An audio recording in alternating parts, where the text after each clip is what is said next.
చుండూరు మండల గ్రామం ఎడ్లపల్లిలో ఉచిత క్యాన్సర్ నిర్ధారణ వైద్య శిబిరాన్ని నిర్వహించారు. వివిధ రకాల పరీక్షలు చేశారు. ఆలపాటి నాగభూషణం ఫ్రెండ్స్ సర్కిల్ ఆధ్వర్యంలో బుధవారం ఏర్పాటు చేసిన వైద్య శిబిరంలో హైదరాబాద్లోని Basavatarakam Indo American cancer institute వైద్యులు స్థానికులకు క్యాన్సర్ పరీక్షలను ఉచితంగా అందజేశారు. Kakatiya community foundation Hyderabad chairman Guduru Satyanarayana, Kumar pumps అధినేత కొత్త సుబ్రహ్మణ్యం, డాక్టర్ ఆవులి చక్రవర్తి పాల్గొన్నారు. గ్రామ ప్రజల సహకారంతో వైద్య శిబిరం విజయవంతంగా జరిగింది.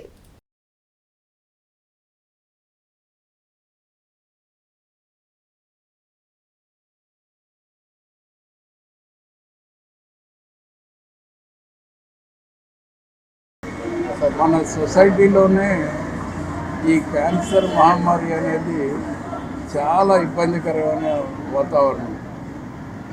చూస్తున్నారు కదా, ఎన్ని ఫోన్లు వస్తున్నాయి అంటే అనంతపూర్ నుంచి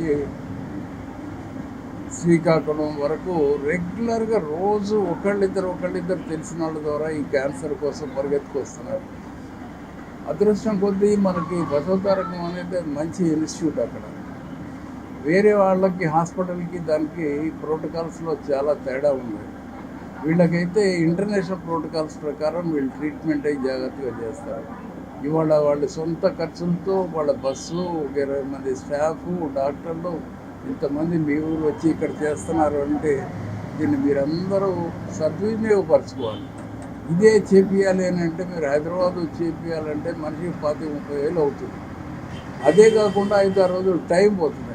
మీకు ఇది ఎంతో సౌకర్యంగా మీకు వాళ్ళు బసవతారకం వాళ్ళు మీ ఊరికి వచ్చి ఇక్కడ అందరికీ ఈ టెస్టులు అవి చేసి ఎవరికన్నా ఇబ్బంది ఉంటే తర్వాత ఏం చేద్దాం అనే దాని మీద కూడా మంచి అడ్వైజ్ చేస్తున్నారు. రాబోయే కాలంలో కూడా ఇటువంటి ఇంకా క్యాంపులు రన్ చేస్తున్నాం. వరుసన 5-6 రోజులు ఈ వరుసనే నెక్స్ట్ 4-5 డేస్ కూడా ఈ జోన్లోనే ఉంటాం మేము. ఇక్కడి నుంచి కావూరు కానీ అమృతలో కానీ మీరు ఎవరైనా ఎక్కడికైనా రావచ్చు. ఏం రిస్ట్రిక్షన్స్ లేవు. మీరు వచ్చి చూపించుకొని మీరు ఈ అవకాశాన్ని వాడుకొని మీరంతా ఆరోగ్యంగా ఉండండి. ఎర్లీ స్టేజ్లో కనుక డిటెక్ట్ అయితే బసవతారకం వాళ్ళు మిమ్మల్ని బతికించడానికి, ఇబ్బంది లేకుండా చూడటానికి వాళ్ళు తయారుగా ఉన్నారు. లేట్ అయిపోతే మనకే ఇబ్బంది. మరీ ముఖ్యంగా ఈ గ్రామ ప్రజలకి, మా సొంత ఊరు ఎడ్లపల్లి గ్రామ ప్రజలకి, ప్లస్ దీన్ని ఆర్గనైజ్ చేసిన మన భూషణం ఫ్రెండ్స్ సర్కిల్, మరి ఈ గ్రామ పెద్దలకి అందరికీ నా హృదయపూర్వక నమస్కారాలు. ఇది ఈ గ్రామంలో ఇక్కడ హైదరాబాద్ నుంచి మన Basavataraka Indo American cancer Basavataraka institute నుంచి ఇక్కడికి వ్యాన్లో రావటం మనకి ఇదెంతో మంచి అవకాశం. మన ఊరి ప్రజలందరూ తప్పకుండా దీన్ని వినియోగించుకోవాలి.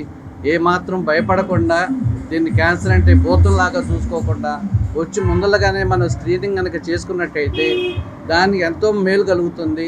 దీని గురించి మళ్ళీ భయపడకుండా ముందరగా అందరూ వచ్చేసి ఊరు పక్క ఊరు ప్రజలు కూడా విజ్ఞప్తి చేస్తున్నాం, వచ్చి దీన్ని అవకాశాన్ని ఎక్కువగా బాగా వినియోగించుకోవాలి.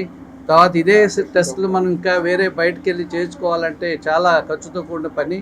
సో అందుకని గ్రామ ప్రజలందరూ ఏమీ అధైర్యపడకుండా ధైర్యంగా వచ్చి చేసుకొని ఏదో ఉందా లేదా, మనకి ఏమైనా లక్షణాలు ఉన్నాయా అని కనుక్కుంటే కనుక మనం తర్వాత బాధపడే కంటే ముందరగానే స్క్రీన్ చేస్తే దీన్ని తొందరగా మనం నయం చేసుకోవడానికి అవకాశం ఉంటుంది.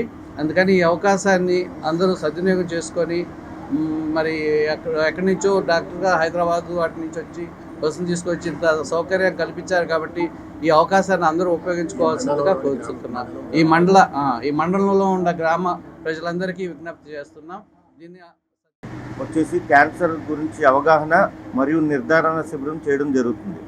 ఈ క్యాంపు యొక్క ముఖ్య ఉద్దేశం ఏమంటే ప్రజల్లో క్యాన్సర్ పట్ల చైతన్యం కలిగడం, క్యాన్సర్ అనేది కనుక్కుంటే ఎంత త్వరగా వైద్యం తీసుకుని ఎంత త్వరగా జబ్బును నయం చేయొచ్చో దాని గురించి వివరణ ఇస్తాం జరుగుతుంది. ఈ మొబైల్ బస్సులో ఆడవాళ్ళకి ముఖ్యంగా మ్యామోగ్రాఫ్ అంటే రొమ్ము గడ్డలు ఏమన్నా ఉంటే దా పరీక్షలు ఉంటాయి. అట్లాగే కడుపు స్కానింగ్ ఉంటుంది, కడుపులో ఏమన్నా గడ్డలు ఉన్నా ఆ స్కానింగ్ ఉంటుంది. అట్లాగే మగవారికి ఆడవారికి ఊపిరితిత్తుల్లో ఏమన్నా ఇబ్బంది ఉండి, ఇన్ఫెక్షన్ ఏమన్నా ఉండి అది ఏమన్నా క్యాన్సర్గా మారే సూచనలు ఉన్నాయా అనేది పరీక్షలు చేయడం జరుగుతుంది. అట్లాగే ఆడవాళ్ళకి ముఖ్యంగా ప్యాప్స్మియర్ టెస్ట్ అనేది చాలా ముఖ్యమైన టెస్ట్. సో ఈ గ్రామ ప్రజలందరికీ ముఖ్యంగా ఆడవాళ్ళకి విజ్ఞప్తి చేస్తున్నా, దయచేసి మీరు వచ్చి ఈ అవకాశాన్ని సద్వినియోగం చేసుకోండి. దాదాపుగా ఇప్పటి వరకు Basavatarakam Indo American cancer hospital సంచారణ వైద్య శిబిరం అంటే ఈ మొబైల్ వ్యాన్ 30,000 పైగా క్యాంపులు చేసాం whole over Andhra, Karnataka and Maharashtra.